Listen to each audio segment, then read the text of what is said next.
എല്ലാവർക്കും നമ്മുടെ പുതിയ വീഡിയോയിലേക്ക് സ്വാഗതം. ഇന്നത്തെ നമ്മുടെ റെസിപ്പി നല്ല ടേസ്റ്റി ആയിട്ടുള്ളൊരു എഗ് മഞ്ചൂരിയൻ ആണ്. നമുക്കിത് ചപ്പാത്തി, അപ്പം, ഇടിയപ്പം, ഫ്രൈഡ് റൈസിൻ്റെ കൂടെ എല്ലാം കഴിക്കാൻ പറ്റിയ മുട്ട കൊണ്ടുള്ള നല്ല ടേസ്റ്റി ആയിട്ടുള്ളൊരു റെസിപ്പിയാണ്. അതുപോലെ തന്നെ ഇത് ഉണ്ടാക്കിയിട്ട് എടുക്കാനാണെങ്കിലും വളരെ എളുപ്പമാണ് കേട്ടോ. അപ്പം നമുക്കിത് എങ്ങനെയാണ് തയ്യാറാക്കുന്നതെന്നൊന്ന് നോക്കാം. ഈ ഒരു വീഡിയോ ഇഷ്ടപ്പെടുവാണെങ്കിൽ മറക്കാതെ തന്നെ ഒരു ലൈക്ക് ബട്ടൺ ഒന്ന് ക്ലിക്ക് ചെയ്യണേ.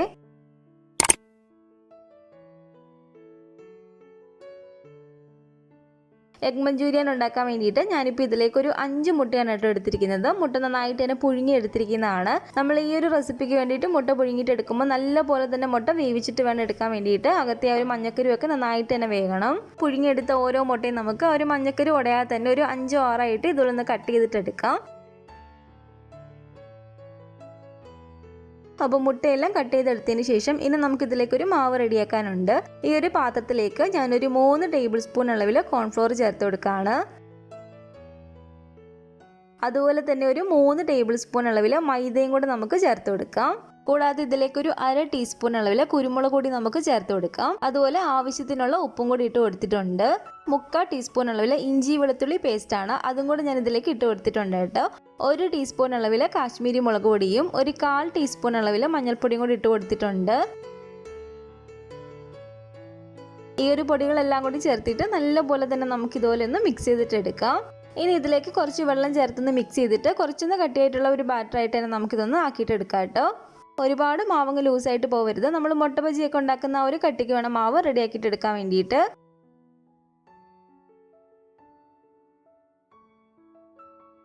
ഈ ഒരു ചട്ടിയിലേക്ക് ഞാൻ കുറച്ച് സൺഫ്ലവർ ഓയിൽ ഒഴിച്ചു കൊടുത്തിട്ടുണ്ട്. സൺഫ്ലവർ ഓയിലോ ഓലിവ് ഓയിലോ വെജിറ്റബിൾ ഓയിലോ നമുക്കിതിലേക്ക് എടുക്കാവുന്നതാണ്. ഓയിൽ അത്യാവശ്യം നല്ല ചൂടായിട്ട് വരുമ്പോഴത്തേക്ക് നമ്മൾ കട്ട് ചെയ്ത് വെച്ചിരിക്കുന്ന ഓരോ മുട്ടയും ഈ ഒരു മാവിൽ മുക്കിയിട്ട് ഈ എണ്ണയിലേക്ക് ഇട്ട് കൊടുക്കാം. നമ്മൾ ഈ ഒരു മാവിൽ മുട്ട മുക്കുന്ന സമയത്ത് പ്രത്യേകം ശ്രദ്ധിക്കണം കേട്ടോ. മുട്ട നന്നായിട്ട് തന്നെ കവർ ചെയ്യണം. കാരണം ഈ ഒരു മാവിൽ മുട്ട നല്ല പോലെ തന്നെ കവറായിട്ട് വേണം ഇതിലേക്ക് ഇട്ട് കൊടുക്കാൻ വേണ്ടിയിട്ട്. അല്ലെങ്കിൽ നമ്മളിത് എണ്ണയിലേക്ക് ഇടുന്ന ഒരു സമയത്ത് മഞ്ഞക്കരൊന്നും കവർ ചെയ്തിട്ടില്ലെങ്കിൽ ചെറുതായിട്ട് ഇതിങ്ങനെ പൊട്ടി വരുന്നതാണ്. സാധാരണ നമ്മൾ മുട്ട ബജിയൊക്കെ ഉണ്ടാക്കാറില്ലേ, അതുപോലെ തന്നെ ഒന്ന് കവർ ചെയ്തൊന്ന് ഫ്രൈ ചെയ്തിട്ട് എടുത്താൽ മതി. അപ്പോൾ ഇതുപോലെ തിരിച്ച് മറിച്ചിട്ട് കൊടുത്തിട്ട് നല്ല പോലെ തന്നെ ഇതുപോലെ ഒന്ന് ഫ്രൈ ആയി വരുമ്പോഴത്തേക്കും നമുക്ക് എണ്ണയ്ക്കകത്തൊന്നും എടുക്കാവുന്നതാണ്. ഇതുപോലെ തന്നെ ബാക്കിയുള്ള എല്ലാ മുട്ടയും ഒരു മാവിൽ മുക്കിയിട്ടൊന്ന് ഫ്രൈ ചെയ്തിട്ട് എടുക്കുക. ഇനി ഇതുപോലെ ഒരു ചട്ടിയിലേക്ക് നമുക്കൊരു 3 ടേബിൾ സ്പൂൺ അളവിൽ സൺഫ്ലവർ ഓയിൽ ഒഴിച്ചു കൊടുക്കാം. ഇതിലേക്ക് ഒരു 2.5 ടേബിൾ സ്പൂൺ അളവിൽ വെളുത്തുള്ളി ഇതുപോലെ നീളത്തിലൊന്ന് കട്ട് ചെയ്തെടുത്താണ്, അതും കൂടെ നമുക്കിതിലേക്ക് ഇട്ട് കൊടുക്കാം. 1.5 ടേബിൾ സ്പൂൺ അളവിൽ ഇഞ്ചി ഇതുപോലെ കട്ട് ചെയ്തതും ഇതിലേക്ക് ഒരു പച്ചമുളക് ഇതുപോലെ കട്ട് ചെയ്തതും കൂടെ നമുക്ക് ഇട്ട് കൊടുക്കാം. അപ്പോൾ ഇവെല്ലാം കൂടി ചേർത്തിട്ട് നമ്മളൊരു മീഡിയം ഫ്ലെയിമിൽ നിന്ന് തീർന്ന് കൂട്ടി വെച്ച് കൊടുത്തിട്ട് തന്നെ നന്നായിട്ട് തന്നെ ഇളക്കി കൊടുക്കുക. നല്ല പോലെ തന്നെ ഇളക്കി അതൊന്ന് വാടി വരുമ്പോഴത്തേക്കും ഇനി നമുക്ക് ഇതിലേക്ക് ചേർത്ത് കൊടുക്കേണ്ടത് ഒരു മീഡിയം വലിപ്പമുള്ള സവാള ഇതൊരു ചെറിയതായിട്ട് കട്ട് ചെയ്തിട്ട് എടുത്തിരിക്കുന്നതാണ്.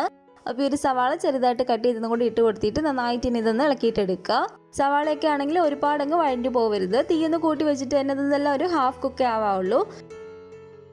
ഇനി ഇതിലേക്ക് നമുക്ക് ചേർത്ത് കൊടുക്കേണ്ടത് കുറച്ച് സ്പ്രിംഗ് ഓനിയൻ ആണ്. ഒരു 1/2 കപ്പോളം സ്പ്രിംഗ് ഓനിയൻ്റെ ഒരു വെള്ള ഒരു തണ്ടും പച്ചയും ഞാനിവിടെ എടുത്തിട്ടുണ്ട്. അതും കൂടെ നമുക്ക് ഇതിലേക്ക് ചേർത്ത് കൊടുത്തിട്ട് നല്ല പോലെ തന്നെ ഒന്ന് ഇളക്കിയിട്ടെടുക്കാം.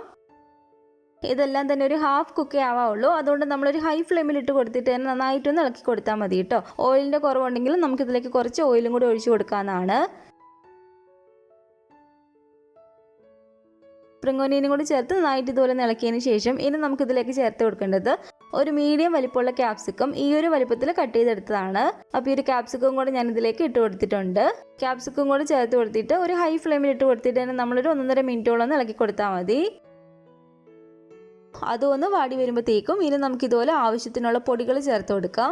ഞാനിപ്പോൾ ഇതിലേക്ക് ഒരു 1.5 ടീസ്പൂൺ അളവിൽ കാശ്മീരി മുളക് പൊടി ചേർത്ത് കൊടുക്കുകയാണ്. കാശ്മീരി മുളക് പൊടി ആകുമ്പോൾ ഒരുപാട് എരിവ് ഉണ്ടാവത്തില്ല, പക്ഷെ കറിക്ക് നല്ലൊരു കളർ ഉണ്ടാവും. അതുപോലെ തന്നെ ഒരു 3/4 ടീസ്പൂൺ അളവിൽ കുരുമുളക് പൊടിയും ഒരു 1/2 ടീസ്പൂൺ അളവിൽ മല്ലിപ്പൊടിയും കൂടി ചേർത്ത് കൊടുത്തിട്ട് നല്ല പോലെ തന്നെ നമുക്കിതൊന്ന് ഇളക്കിയിട്ടെടുക്കാം. പൊടികളെല്ലാം ചേർത്ത് നല്ലപോലെ ഇതുപോലെ ഇളക്കിയതിന് ശേഷം ഇനി നമുക്കിതിലേക്ക് ചേർത്ത് കൊടുക്കേണ്ടത് കുറച്ച് സോസാണ്.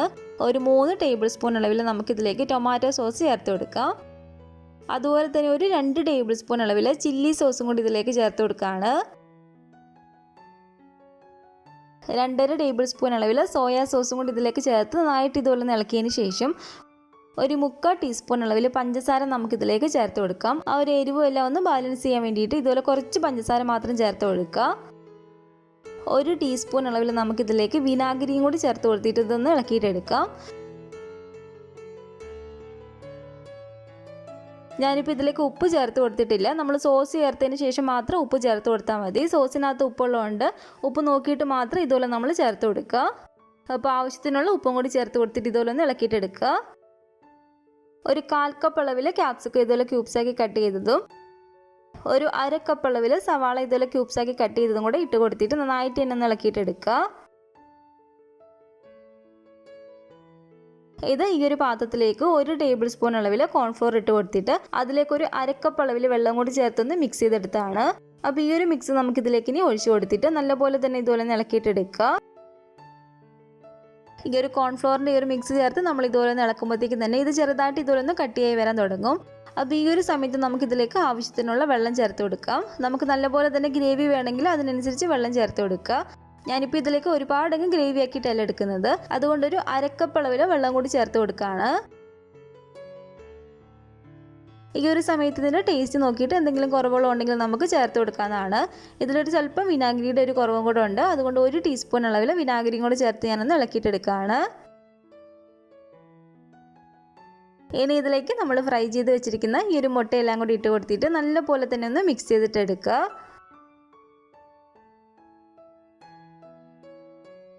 മുട്ടയും ഇതിൽ കിടന്ന് നല്ലപോലെ തന്നെ ചൂടായിട്ട് വരുമ്പോഴത്തേക്കും കുറച്ച് സ്പ്രിംഗ് ഓനിയനും കൂടി ഇട്ട് കൊടുത്തിട്ടൊന്ന് മിക്സ് ചെയ്തിട്ട് എടുത്താൽ മതി. അപ്പോൾ ഇത്രയേ ഉള്ളൂ കേട്ടോ. നല്ല ടേസ്റ്റി ആയിട്ടുള്ള നമ്മുടെ ഒരു എഗ് മഞ്ചൂരിയൻ ഇവിടെ റെഡി ആയിട്ടുണ്ട്. ഇത് ഉണ്ടാക്കിയെടുക്കാനായിട്ട് വളരെ എളുപ്പമാണ്. മുട്ട പുഴുങ്ങിയെടുക്കുന്ന ഒരു സമയം മാത്രമേ ആവുന്നുള്ളൂ. കുക്കറിലാണെങ്കിൽ നമുക്ക് ഒരൊറ്റ വിസിലൊക്കെ അടിക്കുമ്പോഴത്തേക്കും തന്നെ മുട്ട നല്ലപോലെ തന്നെ പുഴുങ്ങി കിട്ടും. ഞാൻ ആദ്യമേ പറഞ്ഞ പോലെ തന്നെ ചപ്പാത്തിക്കും അപ്പവും പൊറോട്ടയ്ക്കും ഫ്രൈഡ് റൈസിനും എല്ലാം കൂടെ കഴിക്കാൻ പറ്റിയ നല്ല ടേസ്റ്റി ആയിട്ടുള്ളൊരു എഗ് മഞ്ചൂരിയനാണ്. ഇതുപോലെ ഇടിയപ്പത്തിൻ്റെ ഒക്കെ കൂടെ കഴിക്കാനാണെങ്കിലും നല്ല ടേസ്റ്റി ആയിട്ടുള്ളൊരു മുട്ട കൊണ്ടുള്ള റെസിപ്പിയാണ്. അപ്പോൾ മുട്ട കഴിക്കുന്നവരാണെങ്കിൽ ഈ ഒരു റെസിപ്പി നിങ്ങൾ ട്രൈ ചെയ്ത് നോക്കിയിട്ടില്ലെങ്കിൽ ഒരു തവണയെങ്കിലും ഉണ്ടാക്കി നോക്കുക. ഉണ്ടാക്കി നോക്കിയിട്ട് നിങ്ങളുടെ അഭിപ്രായങ്ങളൊക്കെ മറക്കാതെ തന്നെ നമ്മുടെ കമൻറ്റ് ബോക്സിൽ വന്ന് അറിയിക്കണേ. പിന്നെ നമ്മുടെ ഒരു വീഡിയോ ഇഷ്ടപ്പെട്ടെങ്കിലും മറക്കാതെ തന്നെ ഒരു ലൈക്ക് ബട്ടണും കൂടെ ഒന്ന് ക്ലിക്ക് ചെയ്യുക. നിങ്ങളുടെ അഭിപ്രായങ്ങളൊക്കെ കമൻറ്റ് ചെയ്യുകയും ഫാമിലിയും ഫ്രണ്ട്സും ഒക്കെ ആയിട്ട് നമ്മുടെ ഒരു വീഡിയോ ഒന്ന് ഷെയർ ചെയ്ത് കൊടുക്കുക. പുതിയതായിട്ട് നമ്മുടെ ഒരു ചാനൽ ആരെങ്കിലും കാണുന്നുണ്ടെങ്കിൽ താഴെ കാണുന്ന റെഡ് സബ്സ്ക്രൈബ് ബട്ടണും കൂടെ ഒന്ന് പ്രസ് ചെയ്ത് സപ്പോർട്ട് ചെയ്യണേ. കൂട്ടത്തിൽ ആ കാണുന്ന ബെല്ലൈക്കണും കൂടെ ഒന്ന് ക്ലിക്ക് ചെയ്യുകയാണെങ്കിൽ ഞാൻ പുതിയ റെസിപ്പികളൊക്കെ ഇടുന്ന സമയത്ത് നിങ്ങൾക്ക് അതിൻ്റെ നോട്ടിഫിക്കേഷൻ കിട്ടുന്നതായിരിക്കും. ഇൻഷാ അല്ലാഹ് വീണ്ടും നമുക്ക് ഇതുപോലെ നല്ലൊരു റെസിപ്പി ആയിട്ട് കാണാം.